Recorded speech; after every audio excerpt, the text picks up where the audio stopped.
How are some of the worst hit states by COVID cases, at least this summer, doing right now? What does the policy look like? Are they finally on the other side of that, so difficult curve? We've got Congressman Andy Biggs with us now from the great state of Arizona. Congressman, good to have you back. Good to be with you, Buck. Let's start, before we get into the more general national level policy, how we get our lives back, how we end the tyranny, how we start living again as a country in freedom and in some degree of prosperity. Just let's focus in on Arizona, because you were getting a lot of attention for a big spike in cases. How are you guys doing there? How's hospital capacity? What are the cases looking like? Are you on the other side of the curve? Tell us what you can. Yeah, I think we are. So one thing, Buck, is as in so many places, the numbers don't tell the story. They were counting essentially almost 3,000 beds as full that were basically surge beds which they never used, and we never got there. And so the hospitalization rate is way down over the last 6 weeks. The case fatality rate is way down over the last 6 weeks. The percentage of beds that are going to COVID patients is down, and there's a lot of space in the hospitals. And you know what? It's time for this governor to really open this thing up. Where are you right now in terms of lockdown? I think people keep referring to a reopen. No major state that I know of has reopened. That's not really the way that people should be thinking about it. We're just in a less severe lockdown. Certainly the case in New York, where they've changed, where I'm doing this show right now, they keep changing what the opening status is, even from the metrics that they themselves sent. How are you doing in Arizona, and what would you like to see happen over the next, say, 30 days? Well, the governor issued about a month ago a lockdown on bars, public swimming pools and water parks, this type of thing. The reality is he could open that up and we're going to be fine. We're going to be fine. We have to trust people to be free, and that's what I would like to see. The other issue is he's basically put this weird thing on the schools where he says, we're going to push back the opening of schools, but then he's going to leave it up to the locals. And so this becomes a problem, because you've got some districts where the unions are saying, well, they don't want to open no matter what. And then you've got parents who want to send their kids to school. The data is real clear on this. And we just need him to make a decision that's really, in my opinion, forward thinking.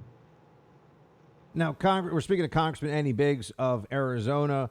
There is a package, a relief package that's supposed to get done in the Congress, and we're hearing that there's a gulf, that there's a wide separation right now between Democrats and Republicans. Can you give us an update on the status of this? When can people listening to this expect that there will be the additional COVID relief bill, which will include unemployment payments, among other things? And what do you want to see included in this? I mean, we haven't really talked about this version of it yet, this iteration on the show. So bring us up to speed, Congressman. Okay, so first of all, Buck, you need to know that there's still something over $1 trillion that has not been dispersed from the last bill. And that's the last report I got late last week. And the chasm that you described is there. It's present. The Democrats want to continue the lockdowns. They want to continue to keep the economy closed. They want to continue to incentivize people not to go back to work. That's what all of their deal is. And they want to actually spend upwards of another $2 trillion, maybe even as high as they want more than $3 trillion, but I think they'd be willing to settle for $2 trillion. The Republicans in the Senate, some of them have come out, and I think they're exactly right. They said, we just can't keep shoveling trillions of dollars out the door and give us this mounting national debt, because that undermines the foundation of the economy. So what I think you're going to see is you're going to see something with regard to unemployment bonuses. So the federal bonus currently is $600. That just expired Friday. Republicans in the Senate want $200. The Democrats want to continue with $600. There's also this desire to send $1,200 per person back out. Just in direct payments. I don't understand what that's about. The reality is, and then the big issue for Republicans, of course, is liability protection for people who are trying to open up businesses and get the economy going again. churches who want to do it, social clubs, everybody who wants to get back in the game. And they're following CDC guidelines or local guidelines. They want some kind of protection from that. That's the substance of really what people are talking about. Then there's a whole, and you know this, Buck, there's a whole lot of orbit and periphery around that where people want to come in and spend just a ton of money. But with the last part of your question is, what would I like to see? I would like to see liability protection. I would like to see a payroll tax holiday. And I would like to say, let's call it good, and let's incentivize people to go back to work instead of incentivizing people not to go back to work, and incentivizing people to stay closed. That's a huge problem. How long do you think that your Democrat colleagues in the Congress may hold this thing hostage with unreasonable demands and extend out, therefore, the anxiety that people already feel over these different issues of the unemployment checks and so on and so forth? They will stick with it as long as their polling numbers tell them that they're at least breaking even. They want to leverage this. This chaos really benefits them, they think, politically. And I hate to put everything in political terms, but that's the way my opponents think. They're looking to see how long can we keep this thing in a state of chaos and not start losing ground with the American voter. That's what this is about, Buck. And so if it's a week, they'll take a week. If it's 2 weeks, they'll take 2 weeks. But that's really what's driving that. And Congressman, before we let you go, I know it's difficult to make predictions about much of anything these days, but you are in the state of Arizona. You're a congressman there. How are we looking for a Trump victory in the fall in your home state? Yeah, I think if the election were held today, I think Trump would win. It would be a close election, but President Trump would win. I would suspect that you would be looking at the congressional makeup roughly the same. And we'll have to see how it plays out, because in order for us to get an additional seat back or something like that, we really need President Trump to win by 5 to 7 points here in Arizona. And right now he's probably going to win by 2 to 4% if it were held today. I think, though, that the tide is turning. People want safety and security. They want predictability. And they want the economy to come back. And they look at President Trump as capable of delivering on all those things. And as part of all that, I know I said one more for you, but I got another one I meant to get to. Schools reopening. In New York, there's I know it's state by state. I know the situation here best because it's my home state. But they were talking about a hybrid program. They said they're going to have new guidance. They pushed back the new guidance. They said they're not going to open schools fully. They may open them partially. They're not. I mean, it's a complete mess, Congressman. I mean, I'm speaking about it as a mess because it is a mess. What's happening in Arizona, and what do you want to see as school open policy nationwide? So first of all, in Arizona, it's kind of a bit of a mess right now too. The governor pushed back the opening of schools, and then he didn't give any real guidance or direction on what he wanted to see. I want to see us back in schools, but if you're not going to, but our unions are not wanting to go back in Arizona. Some districts are saying that their teachers have to come in. So even if they're doing remote, they're going to have to do it from the school site itself. What I would like to see is if we're going to be all over the board, where you're going to have some remote, some in person, I would like to see us go to kind of a scholarship accounts, or stick it on the backpack of the kid. That we give $13,000 a kid here, and let them choose to go to charter, private, wherever they want to go, because I can tell you, parents want to get their kids in schools, and the charters and privates are the ones that are moving to open up, and the traditionals are not. So I would like to see that money go to the kids and let the parents make the decision on what they think is best for the kid, whether it's remote learning or in-person learning through a charter or private, or some districts that actually may open up. Congressman Eddie Biggs, appreciate you joining, sir. Come back soon. Thank you, Buck. Take care.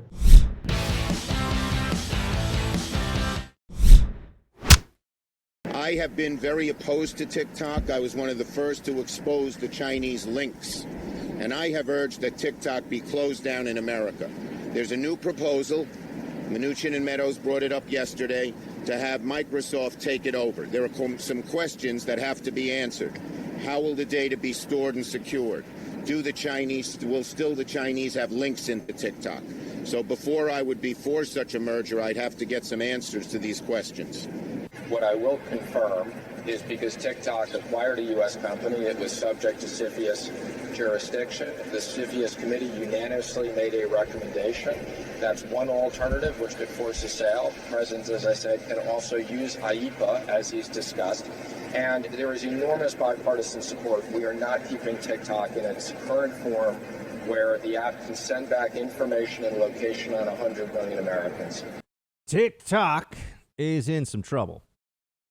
Or at least it might get sold. It could get banned. It has already been banned in India, where it was in very widespread usage. Producer Mark, do you TikTok yet? Are you TikToking?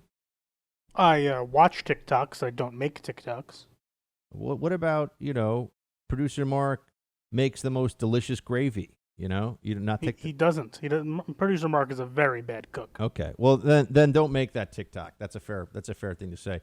I'll tell you this. I've checked out. I know people say, "Buck, how could you? Why'd you download TikTok?" I know but I thought, I need to understand this thing, so I do have it on my phone, which I guess means that the Chinese do perhaps have this back-end access into all my data and my information, or collecting all kinds of stuff on me. I'm aware. But here's what has really happened. We've had a wake-up call that the Trump administration has largely provided to the American people about China, and what's true about the Chinese government's intentions for the future, how they try to get economic advantage over us. I mean, these are all very important, at least I think, very important areas of much greater public attention. And the surveillance state that they operate at home now has its tentacles extended all over the world. Information increasingly is power. We recognize this. The information advantage that is used by different countries for their economic sector is the single greatest advantage that any country could have. That's really, in an information-based economy, obviously, where you are able to best your competitors. And the Chinese have been stealing our intellectual property for decades in a way that nobody can ever really fully understand, other than to just say it has been massive, systematic, and catastrophic for our long-term competitive advantages. Catastrophic. I think we're already there. It doesn't mean we shouldn't stop it now, but who knows what the long-term consequences of this are going to be. And that then brings me to what we're going to do about TikTok. Because people are concerned, a lot of Democrats and Republicans are concerned that this app, which if you don't really know what it is, it's like watching Instagram, but only videos. And they're these short videos that pop up in your feed. And they all have pretty much, not all of them, they have music. And I'll tell you this, it's addictive. I mean, you can sit there and waste 40 minutes of your life looking at TikTok videos as in the blink of an eye. It just feels like, what? You got videos about how to do different. I'm just constantly watching on a loop video of people making different kinds of meat. Just lots of cooking of steak and barbecue. And people, I think, oh, TikTok's a Chinese app. These are Americans making all this content that you're watching, at least in America. So you're watching your fellow Americans do all this stuff.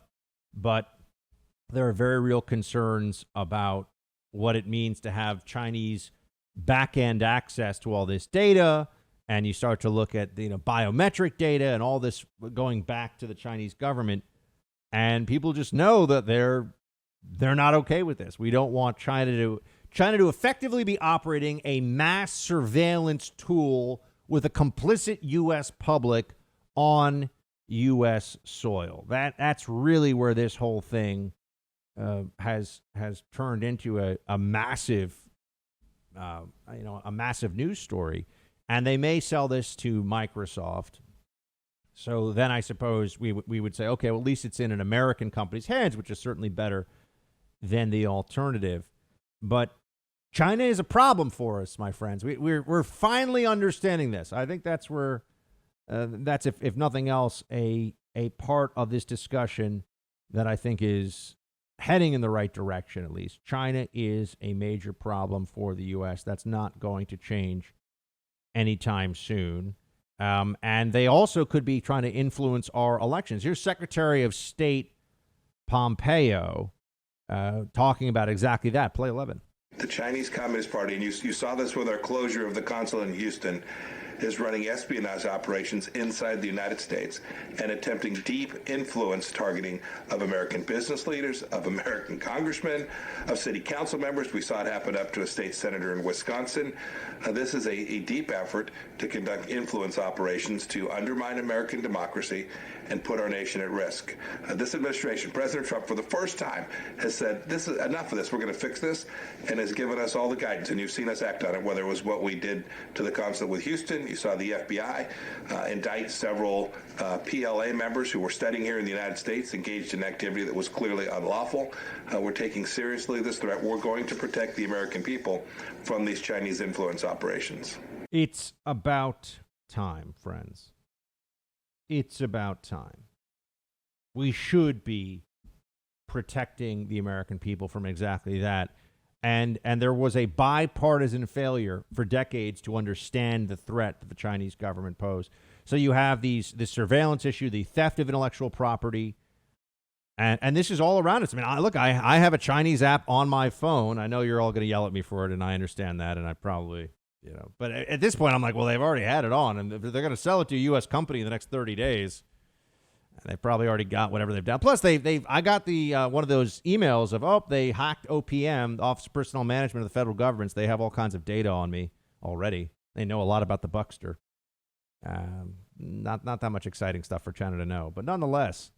And there's the way that the Chinese government, now you may say, Buck, the Uyghurs, this is an internal problem. Yes, it's a human rights violation. It's terrible, but what are we really going to do about it? Remember, how a country is willing to treat its own population is an excellent proxy for understanding how much worse it will treat other populations around the world if it gets the opportunity to. And that's why it's important that Secretary Pompeo keeps pointing out how China's repression against the Uyghurs is so unacceptable, and the whole global community needs to speak out against this, despite what it means for their economic bottom line. Play 10. Well, the rest of the people in that region has been great. I've talked about this as the greatest human rights violation of this century to date. And what we've attempted to do is make clear to China, if you want to participate on the world stage, you can't engage in behavior like this. So we've begun to impose sanctions on the individuals and businesses involved in this. Most recent set of sanctions put out by the Department of Treasury will put the businesses operating there on notice. They've got to change their behavior. They've got to stop using slave labor. They've got to stop participating in these systems that have been connected to forced sterilizations, forced abortions. These are terrible, terrible things that are taking place there, and we're going to impose real costs on those businesses. This company is involved in the cotton trade, and so has deep connectivity to Western businesses, including those in the United States. And we've been very clear. We've told U.S. businesses to take a real deep look into their supply chains. I don't think companies, some brand names here in America, want to be connected to what's taking place there. Amen. The fight is on between the U.S. and China for global supremacy in the 21st century. I'm just glad now it's a two-way fight.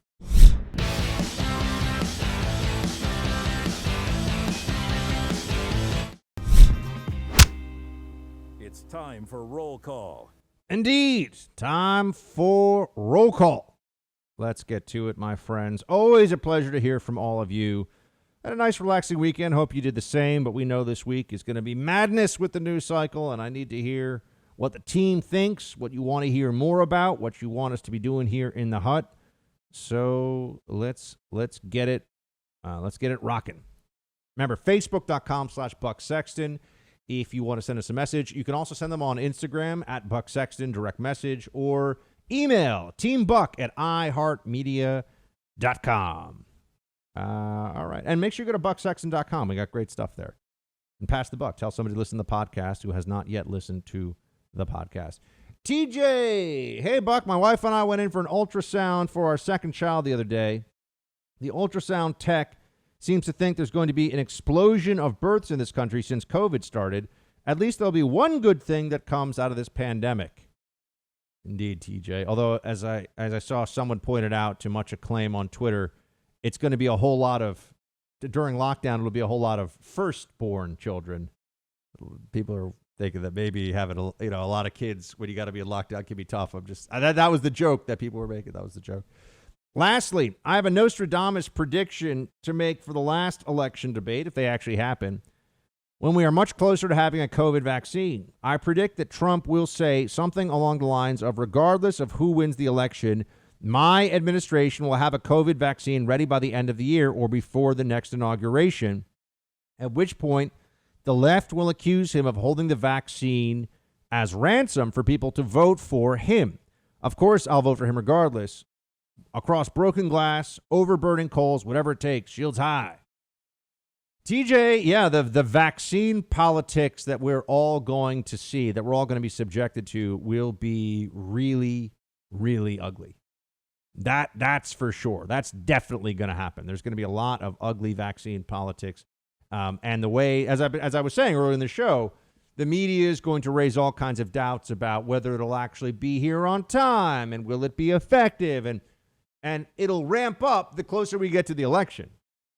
This is how propaganda works. Yeah, there are real concerns about effectiveness. There are real questions about this, but the way the media does it will be timed for maximum negative impact on public perception as we go into the actual election. That's what's going to happen. That's the reality that we face.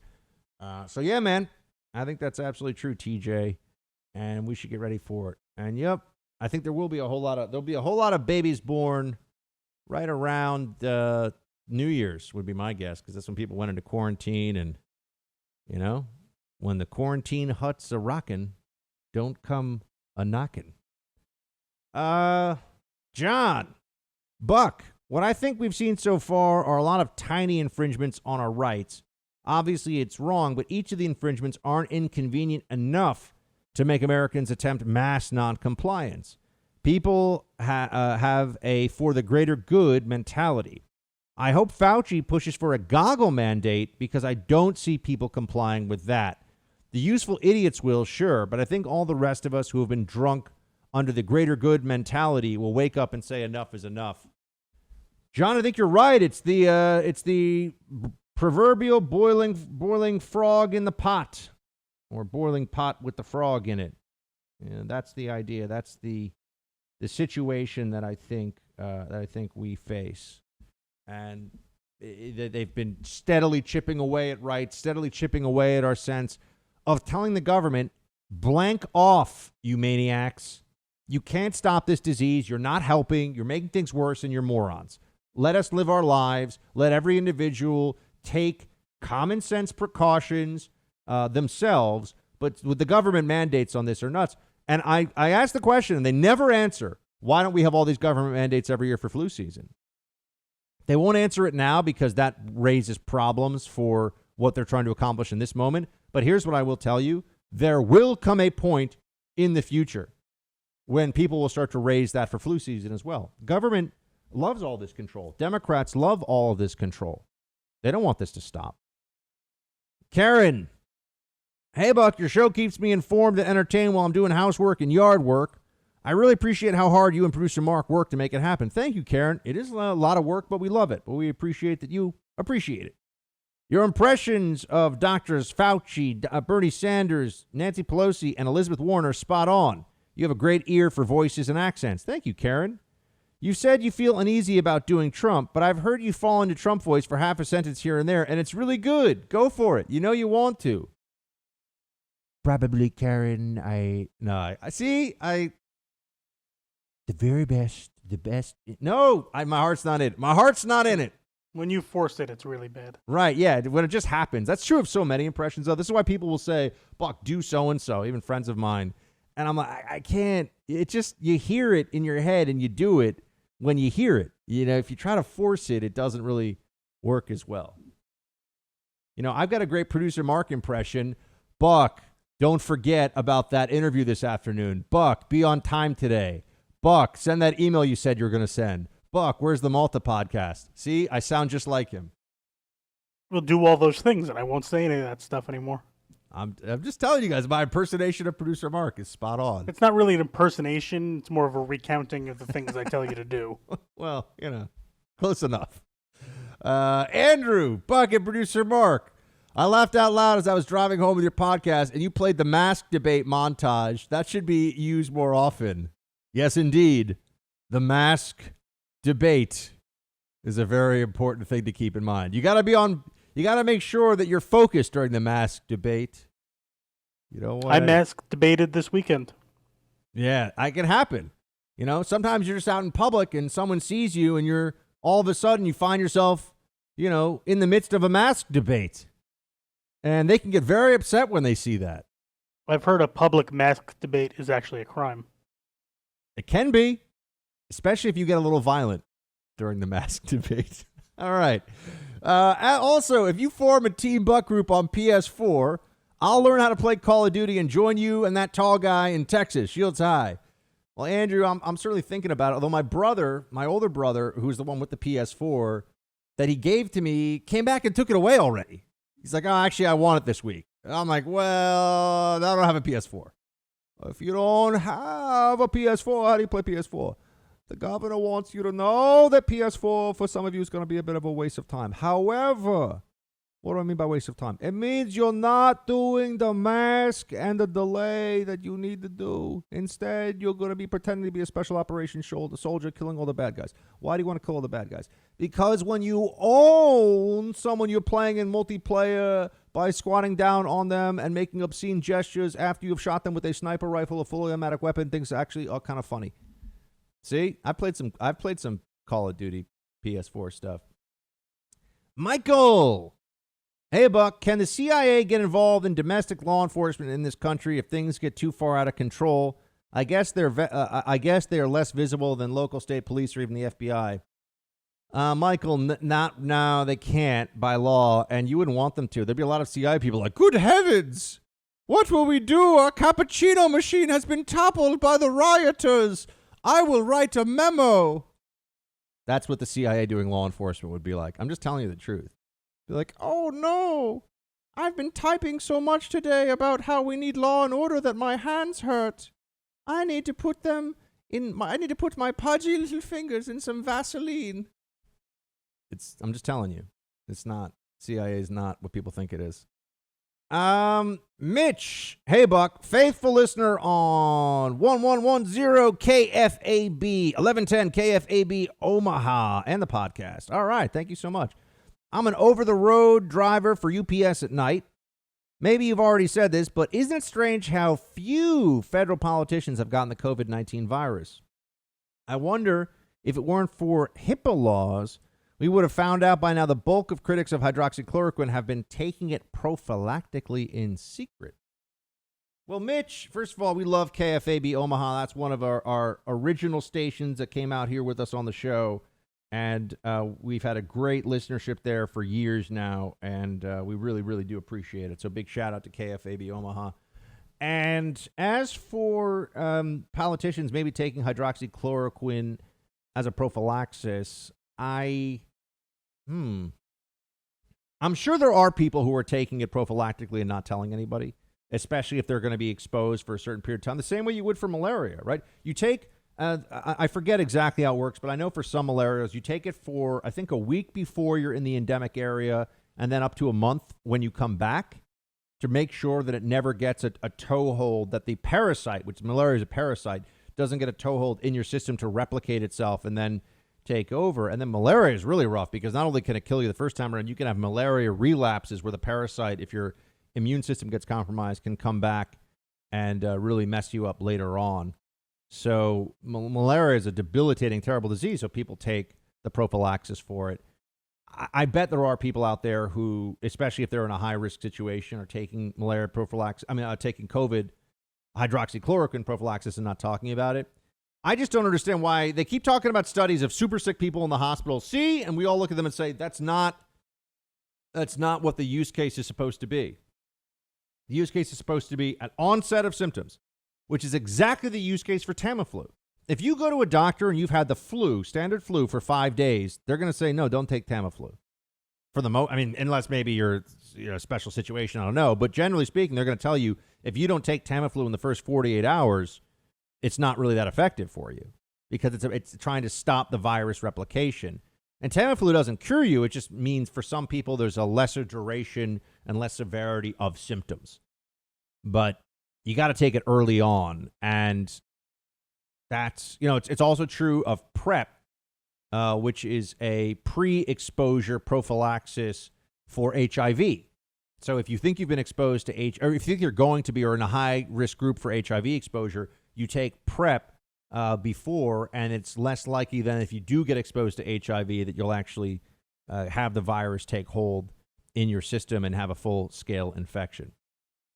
So I think that there are people taking hydroxychloroquine who aren't talking about it, but I can't even begin to tell you how many. I have no idea.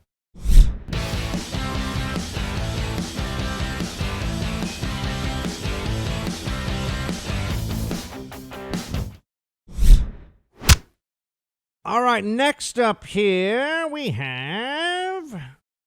actually, Producer Mark, how was your weekend, buddy? Well, not great.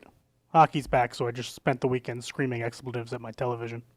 Well, but at least you got to have that bit of escapism. I guess so. All the Rangers and Mets do, the two teams that are playing right now, is make my life miserable. Who's better in their sport of the two teams? It's a toss-up. They're both about the same right now. And I think the Rangers have a better future. Are they bottom of the barrel in the league? Or No. They're both about league average. League average, okay. Yeah. Should be better, but they aren't. Yeah. I definitely did not watch any NBA games because you're going to kneel during the anthem. You're not going to have the Bucks there watching. No surprise on that one. Not that I You probably wouldn't have watched anyone. I was about to say that, but at least I want to get the credit for not watching, too. This has become a favorite conservative pastime now. We're like, we will not watch that sport. I will not watch curling if they take a knee, and then they take a knee. I've decided to give up watching curling. Have you ever seen curling? Do you even know what I'm talking about? Of course I know what curling is. Yeah. I will give up I will not watch figure skating this year because someone took the knee during, we do a lot of that now. Sounds a lot like cancel culture to me. Producer Mark brings up a very interesting point of the debate. But no, it's not cancel culture if it's always been canceled because you've never watched it, because you don't care. Yes, you can't cancel any sports because you've never watched That's sports. what I'm saying. But I want the credit.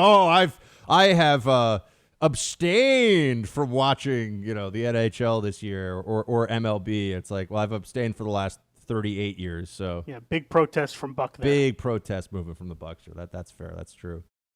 All right, we get Katie up here in roll call. Hey, Buck, I don't recommend getting a game system. I've been playing the Switch all summer, and I'm utterly useless. On the other hand, I've lost a few pounds because I'm playing video games instead of eating Ben & Jerry's, so there's that. Shields high. Well, what do we think of video games as a weight loss tool, Producer Mark? The Wii used to be. Remember they had like Wii Tennis and Wii Bowling and all that stuff. I feel like that lasted a month, and everyone's like, I want to sit. I don't want to do this crap. Well, yeah, and then all the better games came out, like Mario Kart and all that stuff. Exactly. You want to sit on your butt while you're going, wow, Luigi, and like firing little, mushrooms or whatever at people. I don't even know what they. I did used to play a lot of Mario Kart. I just forget what all. I would hope so. Mario Kart was amazing. Mario Kart was amazing, especially if you had maybe imbibed a few beverages before. For some people, perhaps even in their high school or college years, some substances that were not entirely legal at the time before playing the Mario Kart. Not that I recommend that, but I do understand that was an entertaining thing to do sometimes. Well, I mean, with the Switch, you can do that even better now. Mario! Yeah, no, that's totally true. So, wait, what's the Switch? The Switch is the newest Nintendo platform. I did not even know both that. handheld and free, and you can plug it into your TV. Wow, I know nothing about this. I'm learning something new every day. Speaking of weight loss tools, I got a haircut, a real professional haircut this weekend, and it was like someone shaved a yak with a weed whacker.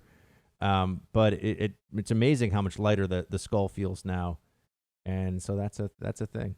I was about to say, did you ask your gardener to do it?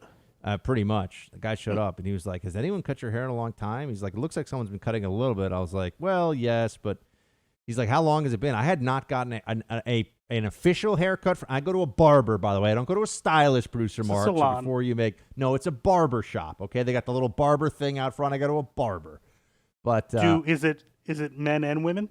No, just dudes. Okay. Yeah, but it had been 6 months since I had actually gotten a haircut. That's the longest I think I've ever gone. Wow. Yeah. All right, Toby, Buck, and Producer Mark. Mike Slater touched on the subject of postmodernism last week. Oh, that's that fancy Yale guy stuff. Is it a subject I think you could deep dive into? Yes. Maybe that instead of the Malta podcast would be helpful for people to understand the riots we are seeing. Shields high. Yes, we'll talk about some postmodernism. No, I'm just kidding, Toby. That's a good idea. We got a lot of ideas, but we don't have that much time to execute on all of them because we're very, very busy bees here in the Freedom Hut. We'll add it to the list of things that Buck says he's going to do but doesn't. Correct. So, everybody, please do pass the buck, speaking of that guy, and tell somebody to download the podcast this week. Our numbers keep going up because of all of you. And we'll be back tomorrow with you, same time, same place, same love of freedom. Shields high.